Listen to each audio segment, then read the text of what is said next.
Ce niveau a une antériorité très grande, puisqu'on se rend compte qu'il a servi par 2 fois à arrêter 2 très forts mouvements de baisse de marché, à la fois en 2003, suite notamment à l'explosion de la bulle des technologies, et à la fois en 2008-2009, mars 2009, sur les points bas, où également le marché a trouvé un fort niveau de support sur les 2500 points.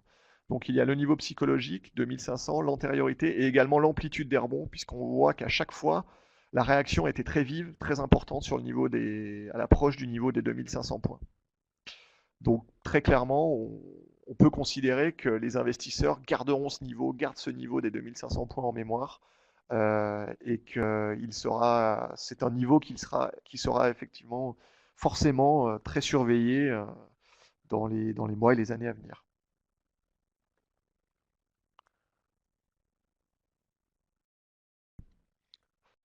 Donc maintenant qu'on a vu les concepts de support, résistance, de tendance, on peut aborder le chapitre des figures chartistes, hein, qui constituent les bases profondes de la théorie classique. Donc ces figures chartistes, bon, en général, se forment sur les graphiques des historiques de cours, des différents sous-jacents, actions, indices ou autres. Ce qu'on peut dire aussi, c'est qu'elles apparaissent sur toutes les unités de temps, que ce soit sur des horizons temporels intraday, journaliers, hebdomadaires ou mensuels, et également qu'elles sont applicables à tous les types d'actifs ou de sous-jacents. Un autre élément fondamental est que ces configurations graphiques doivent apparaître au terme d'une tendance bien définie. Et ça, c'est vraiment essentiel, euh, parce que la plupart du temps, enfin, ce qui peut arriver souvent, notamment lorsqu'on débute, c'est de voir un peu des figures chartistes un petit peu partout. Or, une figure chartiste qui se forme sans tendance préalable, figure qui se formerait par exemple à l'intérieur d'un marché sans tendance, d'un trading range, ben, n'a tout simplement aucune validité et tout simplement doit être ignorée. Donc bien garder à l'esprit que ces figures chartistes relèvent d'une psychologie de marché et donc qu'elles doivent impérativement apparaître au terme d'une tendance bien définie, que cette tendance soit haussière ou baissière, mais il faut qu'il y ait une tendance très claire au préalable. Voilà, donc l'intérêt des figures chartistes, ben, c'est tout simplement d'anticiper les potentiels changements de tendance lorsqu'on parle de figures chartistes de retournement. Ce qu'il existe en gros 2 types de figures chartistes, les figures de continuation de tendance et les figures de retournement de tendance. Donc l'intérêt, c'est soit d'anticiper les potentiels changements de tendance pour les figures de retournement, ou d'optimiser son timing d'intervention et son niveau d'entrée, notamment pour les figures de continuation de tendance. Ces figures permettent également de calculer des objectifs très précis sur le marché et donc de se donner des points de sortie, des points d'entrée et des points de sortie sur le marché. C'est en ce sens qu'elles sont assez prisées par les investisseurs. Euh, donc commençons par les canaux. On a vu précédemment que dans la définition d'une tendance qui était que pour une tendance haussière, les sommets et les creux doivent être de plus en plus hauts. Eh ben, tout simplement, on se rend compte que les points bas successifs permettent bien souvent de mettre en lumière la formation de droites de tendance, donc comme on peut le voir ici, et donc qui sont tout simplement obtenus en reliant l'ensemble de ces points bas. C'est l'un des aspects en fait les plus simples et à la fois les plus prisés de l'analyse graphique. Et si on parvient également à relier les points hauts de manière parallèle, alors on obtient un canal. Euh, le raisonnement est symétrique pour les canaux descendants, bien évidemment. Euh, donc dans le cas d'un canal ascendant, ce canal est le garant de la tendance haussière en cours et les opérateurs profiteront de la proximité de la borne basse pour se positionner à l'achat et la proximité de la borne haute pour se positionner à la vente, pour vendre les titres ou le sous-jacent en question. À l'inverse, une sortie de canal signifierait la rupture, la fin de la tendance en cours, en l'occurrence haussière, et pourrait être utilisé par les opérateurs. Les opérateurs pourraient s'en servir pour se positionner à la vente en ayant pour objectif la hauteur du canal. Voilà, donc les scénarios en trading range, eux, les opérateurs profitent du bas du trading range pour se positionner à l'achat et de la borne haute du trading range pour se positionner à la vente. Donc voilà, matérialiser, conceptualiser, identifier ces tendances, ces droites de tendance et ces canaux permet de donner des points d'achat et de points de vente sur les marchés. Lorsqu'on a simplement une droite de tendance haussière, on peut identifier des points d'achat.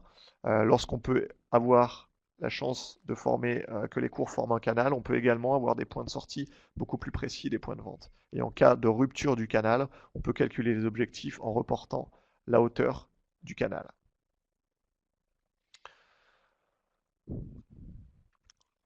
Voilà pour les canaux.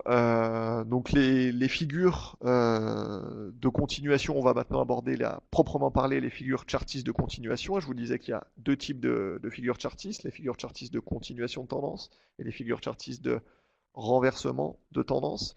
Donc abordons les figures chartistes de continuation.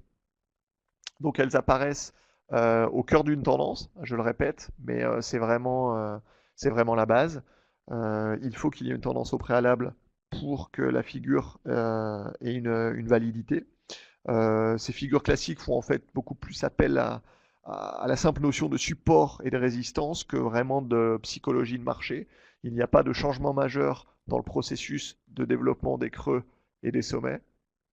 Donc on reste dans une tendance qui est prédéfinie au préalable. Et en revanche, il y a une configuration impérative des volumes. Ça, c'est très important.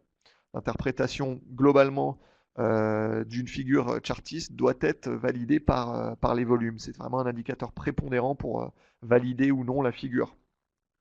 En réalité, ça signifiera d'un point de vue psychologie de marché que la bagarre entre acheteurs et vendeurs a été acharnée. Si on se place dans le cas d'une cassure d'un support ou d'une résistance, elle aura d'autant plus de poids qu'elle s'effectue avec de forts volumes. La bagarre entre acheteurs et vendeurs aura été acharnée et l'un des deux camps aura pris l'ascendant sur l'autre de manière franche et donc durable. Donc bien vérifier les volumes lorsqu'on s'intéresse aux figures chartistes. Donc la première catégorie de figures de continuation à laquelle on va s'intéresser sont les triangles.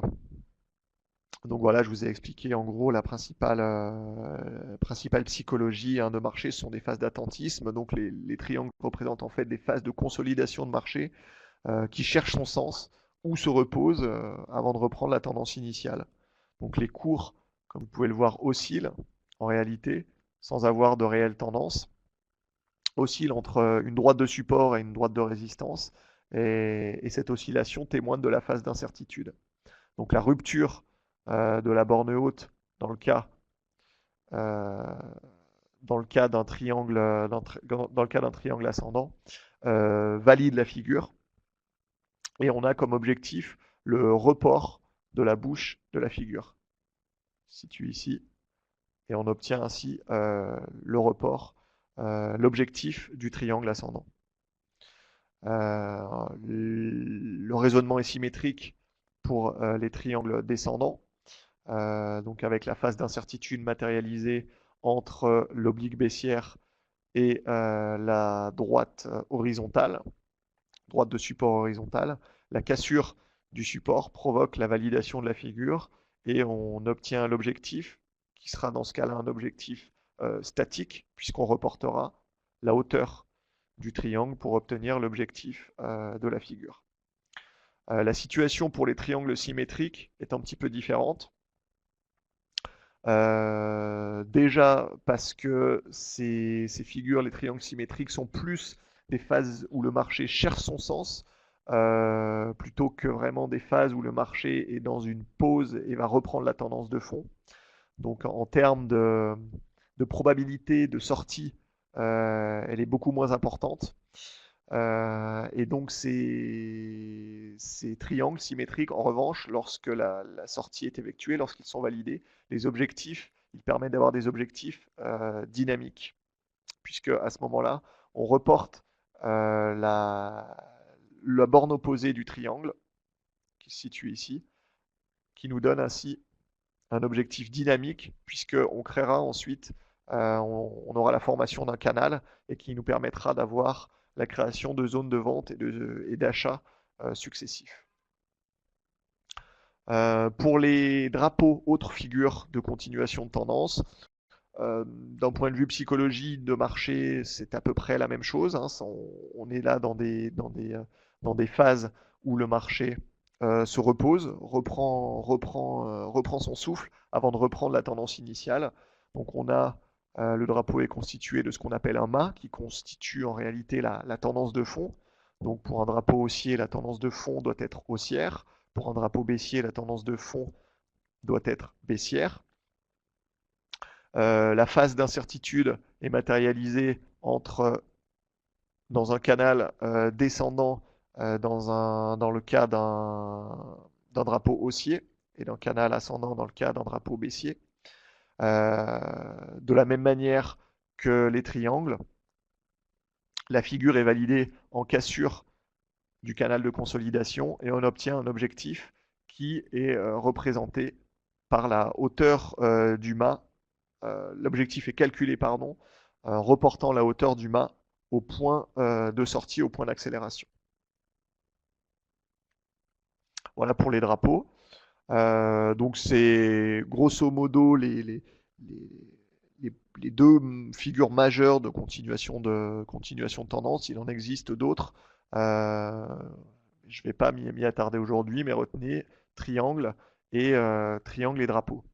On va s'attarder maintenant sur les figures chartistes de retournement de tendance. De la même manière que les figures de continuation, la tendance doit être bien définie. Ça reste, je le répète, mais c'est très important, une condition nécessaire et indispensable.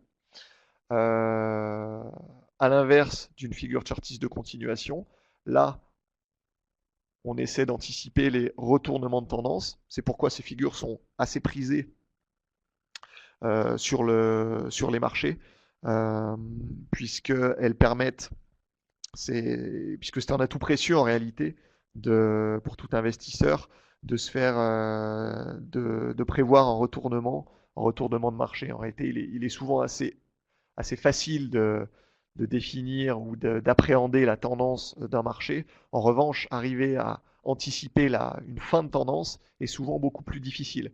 Et c'est en ce sens que les figures chartistes de retournement sont assez prisées par les investisseurs.